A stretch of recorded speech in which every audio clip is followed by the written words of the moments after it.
I hold in my hands two of the best Android phones you can buy right now. But which one is going to take the crown?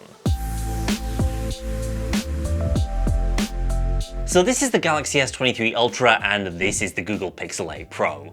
One's the established big-name Android flagship that's been around for almost a year already. The other is Google's challenger, less focused on raw power, but still one of the most exciting phones of 2023. I've been using both for the past month and a bit to get an idea of which one should take the Android crown as we enter the holiday shopping season. So I guess the first thing that jumps out at me when I'm using the Pixel 8 Pro and S23 Ultra is just how much of a tank the Samsung phone feels like compared to the Pixel. Both have large screens, 6.8 and 6.7 inches respectively, but the weight difference combined with the thicker sidewalls and more angular design of the Galaxy makes it feel like just a colossus of a phone by comparison. The Pixel does a better job of hiding its heft with a lighter weight, softer edges, and more comfortable ergonomics. For me personally, the horizontal is just about reachable with one thumb. I'm also more a fan of the Pixel aesthetically compared to Samsung's flagship. I've made no secret of my general indifference towards Samsung's design language in previous videos, which isn't helped by the company's fairly dull choice of colors this year for its most expensive phones. Google doesn't push the boat out too much with its choice of hues, but it does offer this gorgeous bay blue which I've been using alongside quite striking cream, which I also quite like. But mostly the visual appeal of the Pixel for me comes down to the back panel and the camera bar. The rear glass is softly frosted now with a powder-like finish that feels more special than regular matte glass. And the camera bar itself has sharper top and bottom edges now compared to earlier Pixels, which feels more premium, though that said, this definitely will accumulate knocks and scratches pretty easily. If you own a Pixel 7 Pro, you'll know exactly what I'm talking about here. Both phones have excellent looking displays. Like I said, Samsung's is a little larger physically while also being technically a curved OLED panel with the tiniest angle to its glass around the edges here. The bottom border of the Galaxy is still slightly thicker than the other three, which kinda counts as a chin, if that's something you care about. I'm not too bothered either way. Meanwhile, the move to a flat display for the Pixel 8 Pro has allowed Google to fit it with a panel that has very nearly uniform screen borders. For all intents and purposes, there is no forehead or chin on the Pixel. Both displays are excellent under bright sunlight. The Pixel has a slight numerical advantage in its peak brightness rating, but that's probably not something you're going to notice in the real world. Raw performance is a pretty decisive win for Samsung though, and that's not really too surprising. The Snapdragon 8 Gen 2 for Galaxy may be almost a year old as we're making this video, but it's still a generation or so ahead of Google's Tensor G3 in terms of raw computing power. Google's homegrown silicon has never prioritized benchmarking or gaming quite as much as Snapdragon, and so its chip lands somewhere around the level of the Snapdragon 8 Plus Gen 1. Still a fine chip, but no longer cutting edge in terms of CPU or GPU performance. The situation is similar in battery and charging too. Both phones pack the standard 5000 mAh battery capacity, but Samsung's can recharge at a quicker 45 watts over a wire versus around 30 for the Pixel 8 Pro. That means a few more minutes to go from dead to full, just over an hour for Google versus just under an hour for Samsung. The Tensor G3 in the Pixel 8 Pro is a bigger generational upgrade than the previous jump from the original Tensor in the Pixel 6 to Tensor G2 in the Pixel 7. That's mainly thanks to the move to a more efficient Samsung 4nm process. And that had some folks, including me, thinking we could get a bigger boost in battery life as a result. And that's kinda true, but not to the extent that some people had been hoping for. Now the Pixel 8 Pro's battery life is a comfortable improvement upon the Pixel 7 Pro, but I'm still getting more out of the S23 Ultra on a day-to-day basis, especially in sessions with long periods of screen on time and heavy 5G usage. That last part is notable since the newer Tensor still uses the same 5G modem as the previous generation.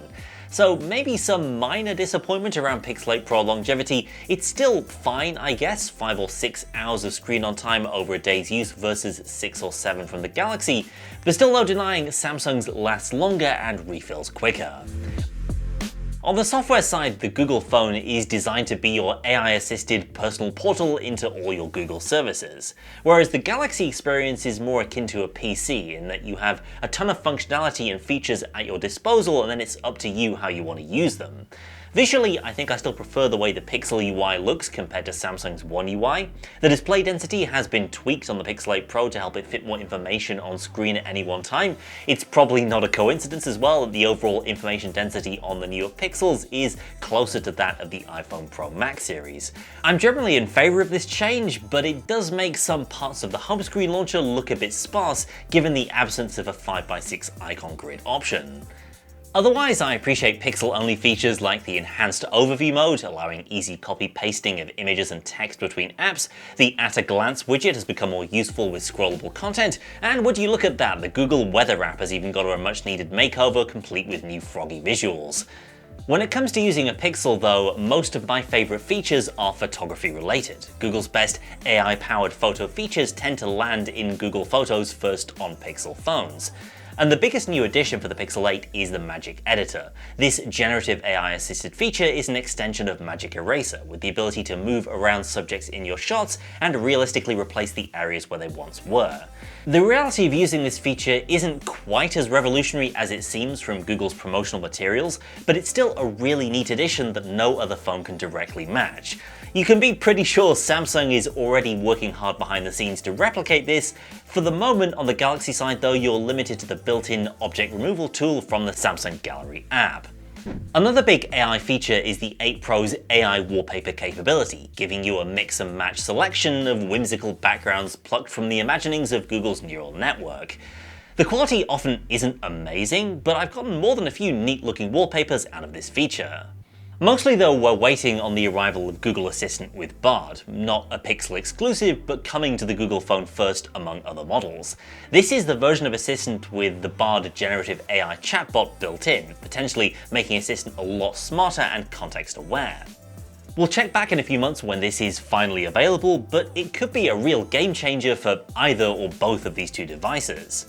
On the Samsung side, I appreciate the extra ways I can customize my home screen with widget stacks and better large form factor widgets like you get here from the Samsung Calendar app.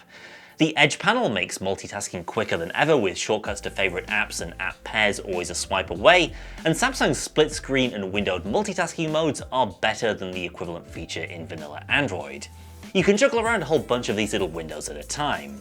While the S Pen hasn't gotten any game-changing features in a couple of years now, I still appreciate having it there for the few occasions where I need to give someone a handwritten signature or take notes the old-fashioned way. And the Air Command window itself has got some pretty neat shortcuts for screenshotting and note-taking. And I still feel like a bit of a magician when I can use it as a magic wand to remotely shoot selfies. Plus, if you're the kind of person who likes to customize and automate a bunch of things in your digital life, you'll appreciate Samsung's more exhaustive modes and routines feature, which goes far above and beyond the basic routines capability in Google's version of Android. Android phones in general have come a long way in their software support in recent years, and it used to be that Samsung boasted the best and the longest software support lifespan of anyone in the Android world. But that changed this year with the Pixel 8's 7 years of support, meaning it'll get OS updates through until the dying days of 2030. The Galaxy's software track record is still no small feat though. It's already gotten Android 14 in most countries, and it'll still have another 3 generations of platform updates, taking it through to Android 17 likely in late 2026, early 2027. So Google's software experience has more features that spark joy in me as an Android nerd, but I still think Samsung's loadout in One UI 6 offers a more complete package for power users. So a narrow win for the Galaxy here in my opinion. Both of these phones have excellent cameras, which makes choosing between them a really tough call. That said, there are clear differences between them in certain areas if you go digging, so let's do just that. To start with, the Pixel 8 Pro's camera now supports Ultra HDR capture in still shots, and while the Galaxy's video camera can shoot HDR content, that doesn't apply to stills. You won't get the additional level of contrast in photos taken from the S23 Ultra. The HDR effect is hard to show off in a regular SDR video here, but it just gives you a greater range of brightness. The iPhone, for what it's worth, has also supported HDR capture for quite a while now. Chances are you're not going to be looking at photos on an HDR-capable display most of the time though, and so elsewhere when you're looking at the main and ultra-wide cameras, the differences here are pretty minor. It's more about whose color science you prefer. I tend to lean towards the warmer hues of the Pixel camera compared to the cooler Samsung look. And there are other subtle differences too, like the level at which night mode kicks in. That's kind of important because the resulting shot can take a very different look with or without night mode switched on. The only real situation where I noticed one camera pulling ahead of the other were in fringe cases with overcast backlit shots of the kind that most phone cameras will struggle with. In this shot of a church, for example, Google's post-processing does a much better job, with more even exposure and truer to life colors than Samsung, which gives the entire image sort of a greenish hue.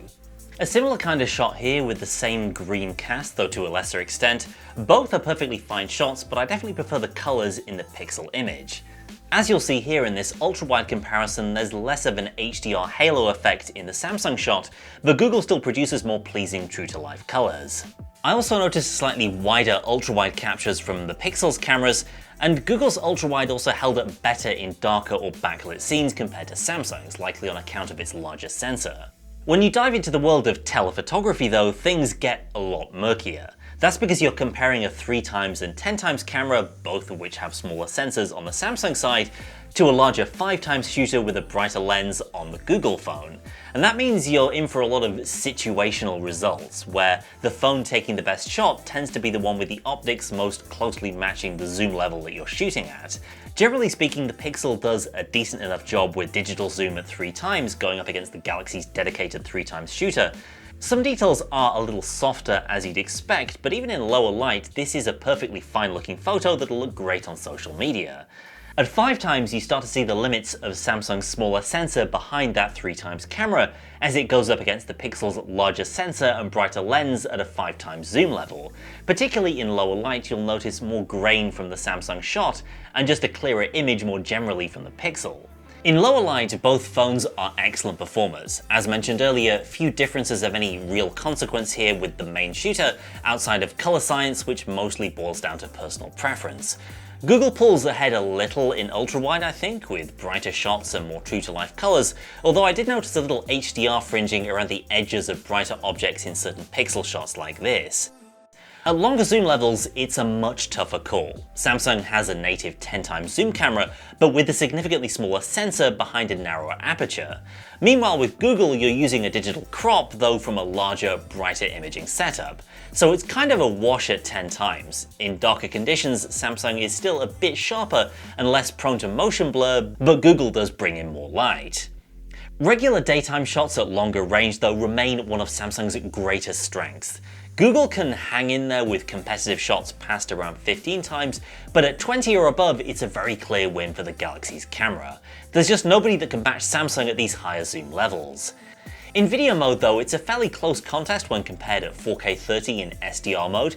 As with stills, I prefer the colors produced by Google's camera, which aren't as cold as Samsung's. Stabilization was impressive across both main cameras, even at a brisk walking pace with the phones held in one hand. Although when switching to the ultra-wide, I noticed footage becoming ever so slightly softer from the Samsung camera, again likely due to that smaller sensor.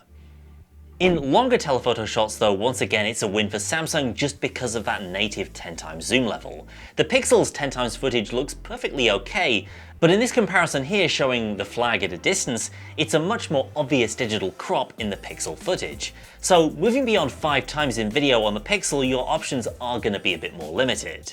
I also want to touch on the Pixel camera app itself, because Google in the 8 Pro has given its viewfinder the most comprehensive overhaul since the original Pixel phone.